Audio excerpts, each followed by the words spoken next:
Just a little bit more about this idea of a time of galus being compared to Hashem's sleep, right? So there's a lot of sources in Chassidus that actually discuss this elaborately, this concept. We see this language of, Hashem, so to speak, sleeping, in many places in Tanakh.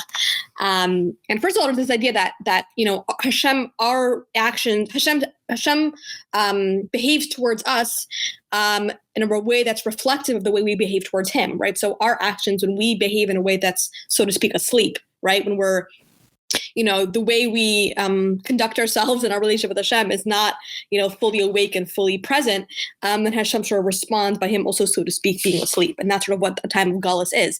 And just one sort of understanding of what this means to be asleep, when a person's sleeping, their body is fully functioning, right? They're alive and their brain is there, their heart is there.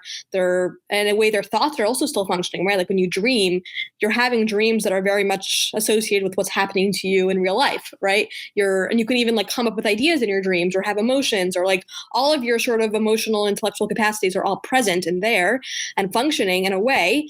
But sort of what happens when you're asleep is that they sort of are in this state of disorder, right? There's no like structure or order to things. So like irrational things can happen in your dreams, or like there's no things that like would never happen can just sort of opposite things sort of coexist, right?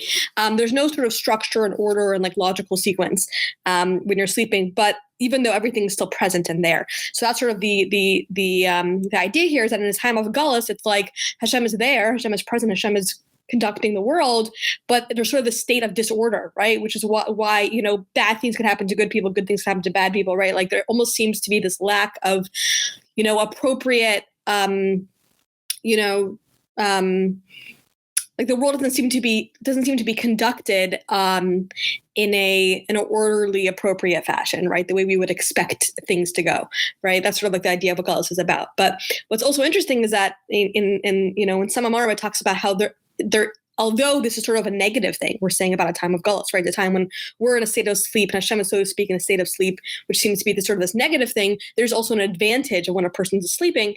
The way Chassidus describes it is that when a person's asleep, sort of the powers of their soul, the reason why they're in this state of disorder is because they really are elevated to sort of a higher source, like their source within the essence of the person.